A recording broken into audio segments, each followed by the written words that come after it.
Welcome to the number one Bengals podcast. I'm your host, Adi McDuke. I'm joined as always by Dr. Hoji, the Dr. Gismoji, Yippee, John, yeah. the brain, Sheeran, Bridget, the HR, Jan Cars, and Matilda, the cat. Yes. Yeah, that purn is heavy. Yeah. Right. And Yippee, Bridget couldn't be here last week. She was tending to Matilda's needs. Obviously. Yeah, Matilda has a staph infection. Poor baby. Right. Yeah. It helps when you talk to her like that. Baby. Right. Yes.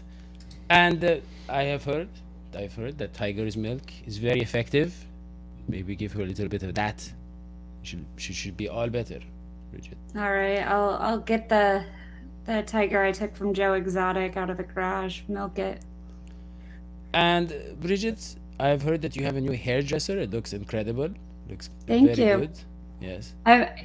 I'm curious what folks think. It's very blonde, Yes. and I don't know. I've never it been a works for our blonde. target demographic. Yes. Yeah. Well, People I'm not, who like Bridget, sort if of it- blonde people. It's a fair. We have a fair and balanced sort of program, and so we try to hire people that give off that vibe, the fair and balanced vibe. Bridget, if it helps, I'm not a natural brunette. I've been dyeing my beard black since it went white in 1985. What was its original color? Before white, I don't think black. he remembers. Yeah. That's the No, dimension. it was black, then white, and now fake black with the It's dye. fine. Yeah, just for Welcome men. to the number one Bengals That's podcast. We have a lot to cover today, and by that I mean almost nothing. But the draft is coming up, and then that means this is our last chance to talk about things that don't really matter. And Like at Joe the Burrow's forefront of contract. those is Joe Burrow's That might contract. matter. That might matter. I don't know. It doesn't really Probably on the scale of things, it matters. Let's be honest. Joe Burrow's contract was always, we're going to give him whatever it takes to keep him. Right. That's in that sense, it doesn't matter because he's going to get whatever it We takes. should ask some fans because I don't think they fully agree with that. But Who would Well, disagree? No, John. Who would disagree with that and why? Can you explain it to me? I think Daddy was getting there, but just to kind of preface this, there's this weird thing going on where it's like Joe Burrow should take a team-friendly deal if he knows what's best for him or something like that. It's almost like the fans, at least a subsection of the fans, are not threatening, but they're expecting Joe to do something in terms of taking a deal that like Patrick Mahomes took, or like a deal that basically spreads out these cap hits, these monster cap hits for the next 6-8 years, and essentially give the team a chance to continue building around him, even if he may sacrifice millions of dollars either in total money or in guaranteed money, essentially as further away from Deshaun Watson as possible, which I don't think he's going to get a fully guaranteed deal, but there's like, oh, he better take a team-friendly deal if he knows what's best for him, if he wants to win these championships and everything. And it's like, does it really matter? Does it matter how many millions of dollars that Joe Burrow is going to get from the Bengals? As long as he's here and he's the quarterback for the team, they will always have a chance to win a Super Bowl. Yeah. And you can nickel and dime him however you want, but no one should blame him or pressure him into taking a deal that's best for the Bengals when, at the end of the day, Joe Burrow should prioritize Joe Burrow. Yes, as the great Lars Aldrich Interesting. said, Lars Aldrich said, and nothing else matters. I mean, let me give you an example, Daddy-O. For example, this Believe hat cost me $40, and I found out that that's with the company discount. that's what you charged me, and then I found out that a lot of other Believe podcasters were getting theirs for free. I But you did. know what? Technically, I got that for free. Well, I did. Yeah.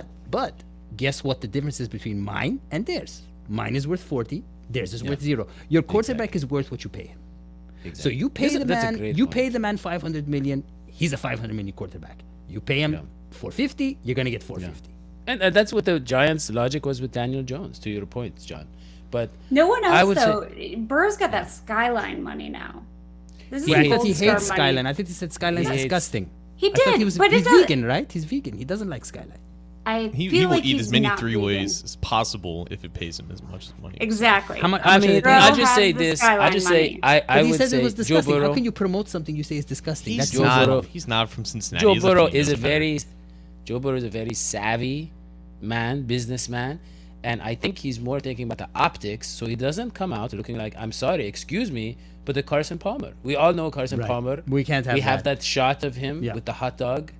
Very that was offensive. disgusting. Yeah. Yes. So hold on. Can I So- just get clarification from Bridget on this one? So it did Joe Burrow say Skyline is disgusting because Gold Star is great, or was it just like No, he- Cincinnati chili as a He just whole. doesn't like Yeah. Cincinnati chili. Yeah. Okay, and who does? And to John's point, if you're not from Cincinnati, I mean, I'll just say it. I'll go on the record. When I go to one of the chili places, I only get cheese fries. Okay, Not but chili cheese fries. Well- The chili's not for everybody. Well, the chili recipe is based on something from Village Island. So, but we still don't. I still don't eat it because it's not vegan. Okay. well, you had to And use that's all of our chili soliloquy. Yes, but John, let's go back to your point and let me ask you something. There is a man. His name is Jalen Hurts. He Oh, is yeah. very very charismatic. He elevated Yes. that franchise, got them to a Super Bowl. He's almost fine as won that hell. Super I'll say Bowl. it. Wait, are you talking about? didn't Are you talking about ask, sexy? Are you talking about like sexiness? What do you think? Yeah, Yes. please let John have his moment and let him shoot his shot, if you will. But here's what I'm saying. Clip it. John, what I'm saying is he took a deal. I don't know how you would classify it. Obviously, it's more overall money for the contract than Mahomes, but it is a year or two later. But he took a contract that really extends the Super Bowl window for at least 2-3 years, even with his new contract on the books, by making the cap hit like $6 and $13 the first couple of years and like $30. It's incredible. And I don't know, John. And I'm not saying that Joe Burrow should do what fans tell him. No. But if we're reading his mind, which we like to do on the show, and maybe he doesn't take as much of an overall hit as a Tom Brady, but maybe he does structure it in a way that gives him some flexibility because we have a very talented roster, and it took us a long time to get here. The Bengals don't. This is the second time in the last 5 years that the Bengals have had a roster even worthy of consideration. John, let for- me for take the this one, Super John. Bowl. John, I got this one. Daddy-o. Clearwater Revival. Okay, you can replace all the members of that band, and they have. You can't replace John Fogerty. Joe Burrow is our John Fogerty. The team is going to be fine as long as you have Joe Burrow. But Joe Burrow doesn't think that way. He wants to keep a T. Higgins. He wants to keep a Jamar Chase, right? He wants to keep those offensive line that they're extending his career. And he Yeah, should. they already have them. They've already signed those guys. This for 2 years. It's also not Joe's responsibility to keep Jamar Chase and T. Higgins. It's his responsibility and his agent's responsibility to get the best offer for him. And ultimately, this comes down to just finding the happy medium between both teams. Now, I think those who say, oh, well, he doesn't need like the next biggest contract. Well, he's going to get it. Like, that's just a moot point at this point. Like, $51 million is the new benchmark per year for starting NFL quarterbacks, or at least start NFL quarterbacks. That's the benchmark that Jalen Hurts just set. Jalen Hurts essentially signed an updated version of what Russell Wilson and Kyler Murray got last year. Like, Murray was like at $46.5 million a year, and Russell Wilson was at $49 million a year. So Hurts' average annual value topped what Aaron Rodgers had at like $50.5. But in terms of total guarantees, it's more in line to what Russell Wilson and Kyler Murray received. And that is again another benchmark that Burrow is probably looking to eclipse. If he gets over $200 million, it's not going to be the most shocking thing in the world. But at least at that point, it's not a fully guaranteed deal like Deshaun Watson. That I think was the fear for a lot of people, that was going to be the new standard. And clearly, if Jalen Hurts is not taking it because in his words, like, money is cool, championships are better. Like, that's his mindset, and I'm sure Joe Burrow probably thinks the same way. But again, like, it's about, like, Burrow doesn't have to sacrifice a certain number of millions per year. He doesn't. In order But to John, still, he's have carrying a competitive team. he's carrying the whole city of Cincinnati on his shoulders. Like that's what this is about. Like this has gone beyond football, beyond a very talented player. This city has hung its hat, and we've pitched our star. He is our savior. He is. I call him the patron saint of Cincinnati. Yeah. This man is carrying the weight of the Queen City on his shoulder.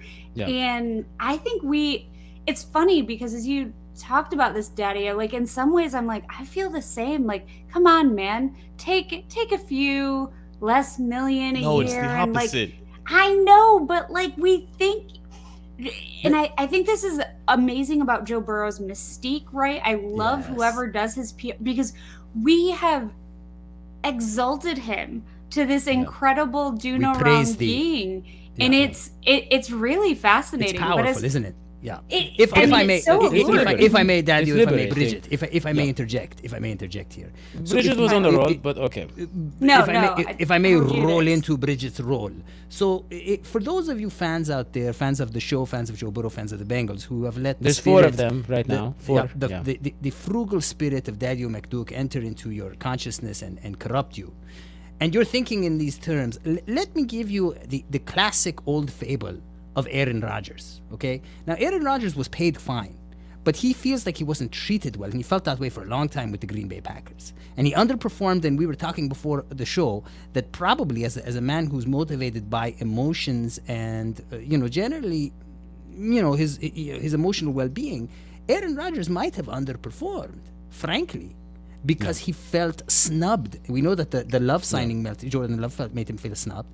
And when a quarterback plays snubbed, it's like when, a horse isn't combed. It's like when a cat isn't petted.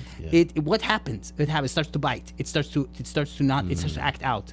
And everybody told Joe Burrow, don't go to the Bengals. They ain't going to treat you right. They don't deserve a number one.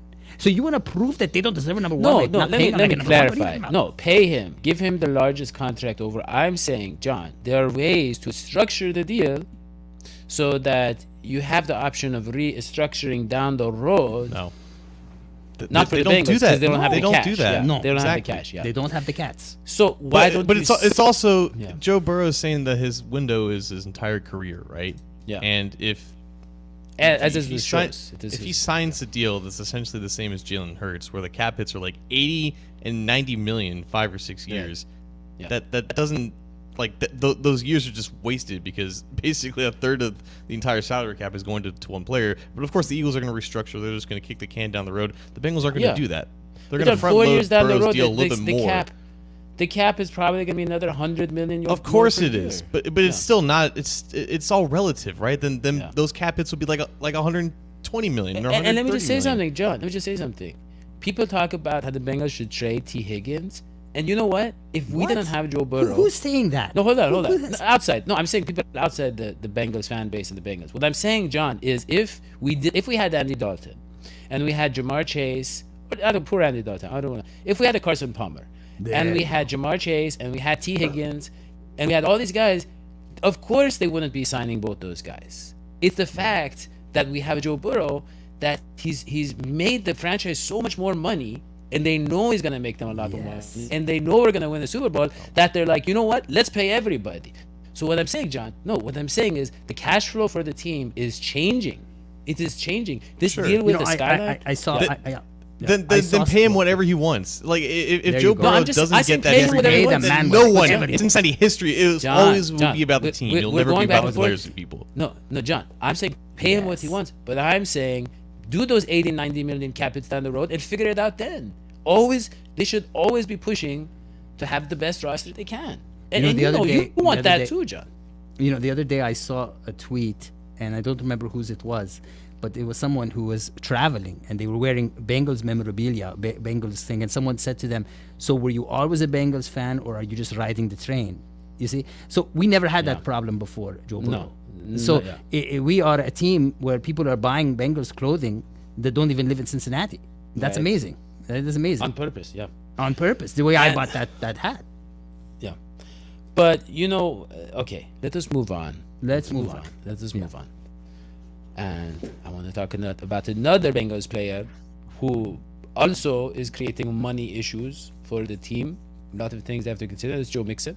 And Brian Callahan, he went on, I believe it's the number 2 or number 3 podcast about the Cincinnati Bengals. He went on their show and he talked about what, John? He talked about what is the running back we want to draft? He said it's a running back that complements Joe Mixon. Something like that. Am I right?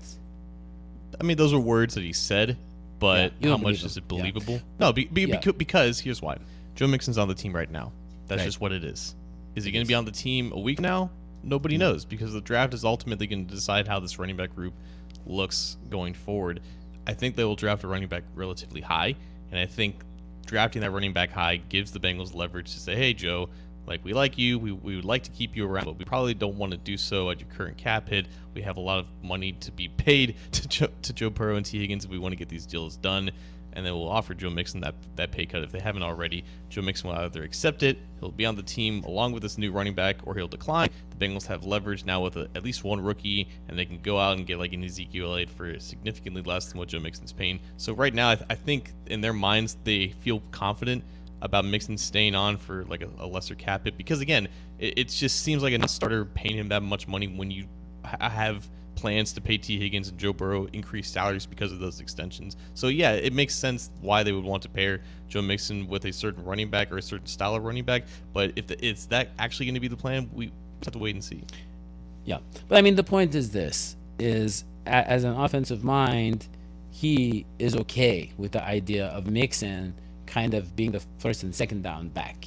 I mean, and that's fair, because Mixon is pretty good at carrying the ball when the offensive line does its job, and they did late in the season. Yeah. If I may speak as a Joe Mixon fan, I love what he did to us last year. Love it. For us.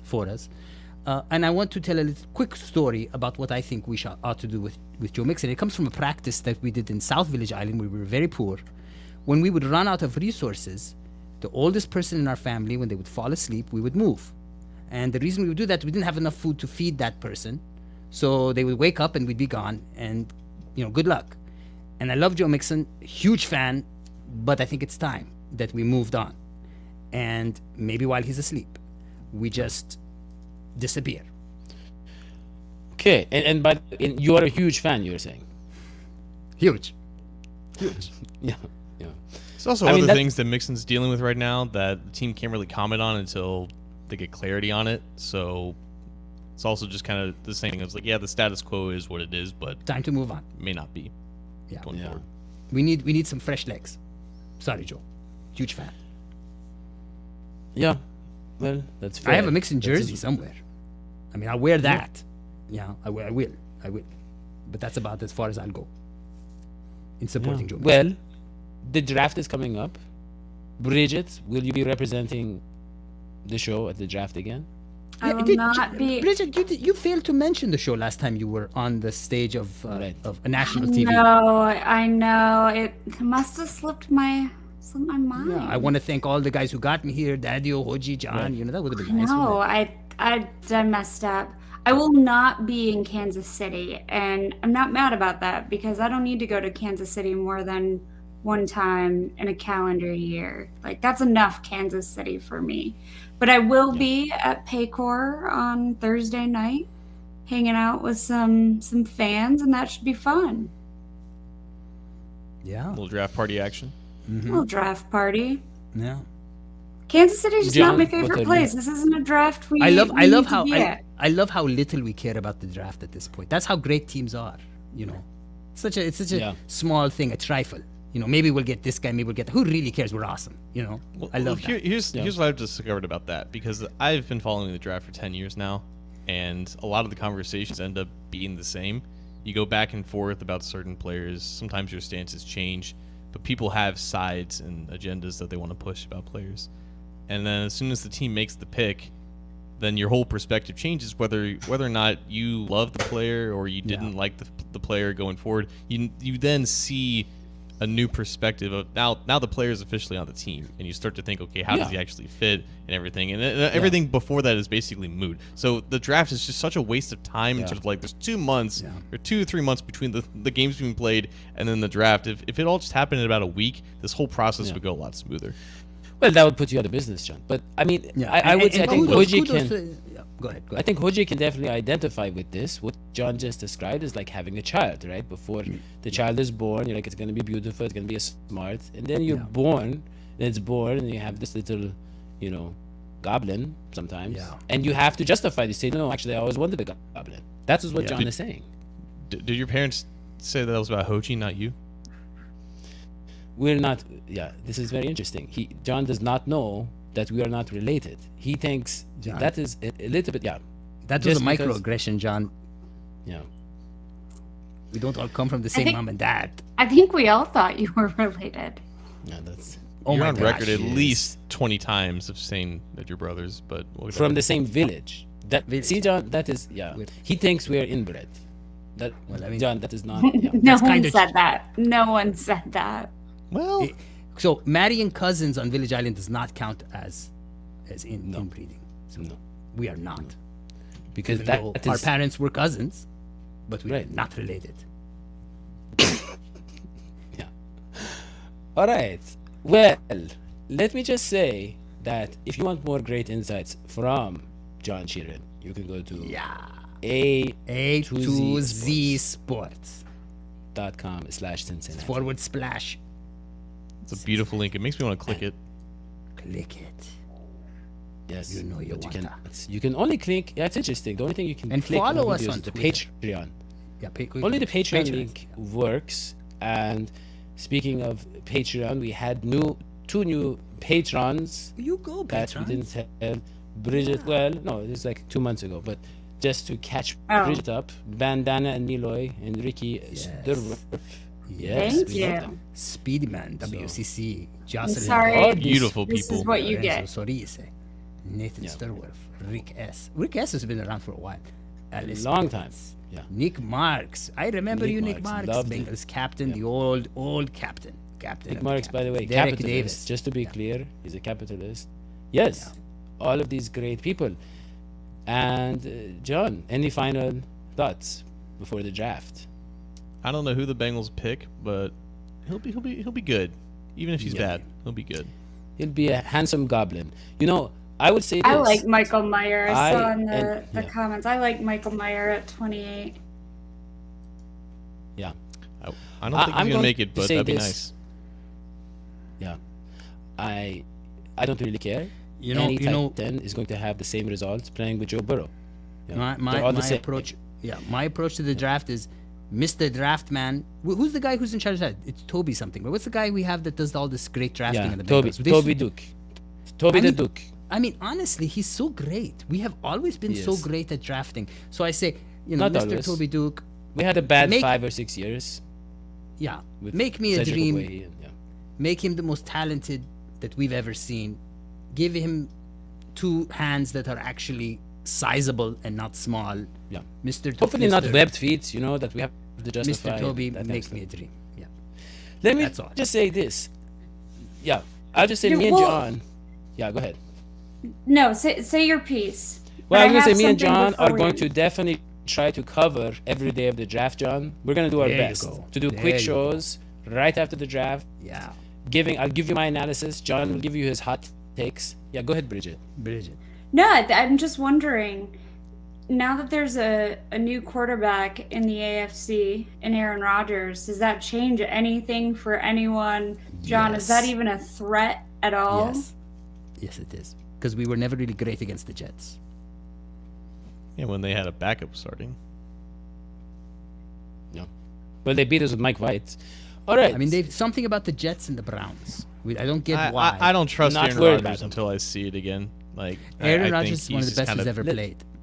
Let's be clear. Mailing it in. It's just fine. To beat the Bengals, let's be clear. To beat the Bengals, you need to have an interior.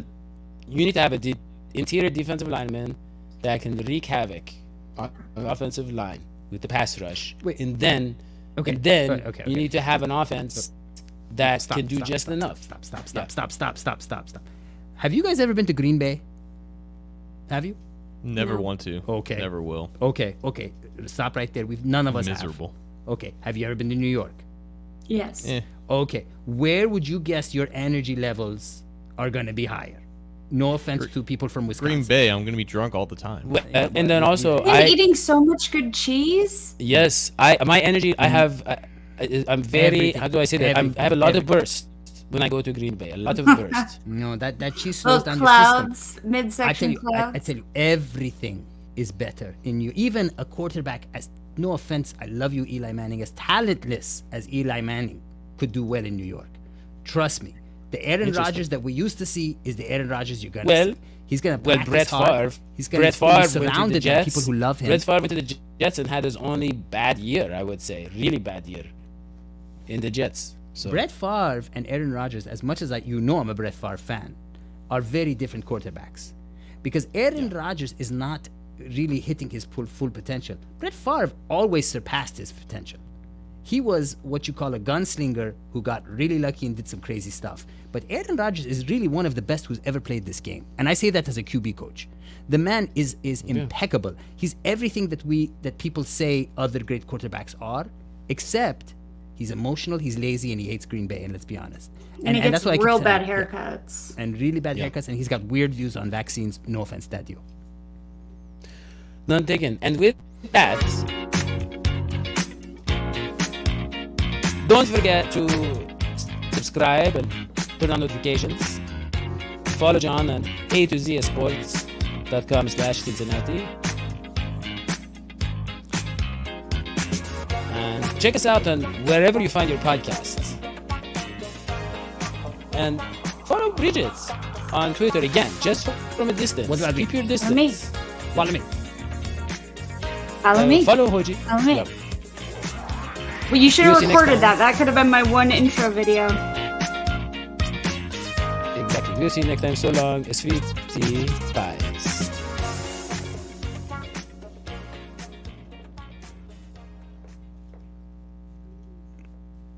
Yeah.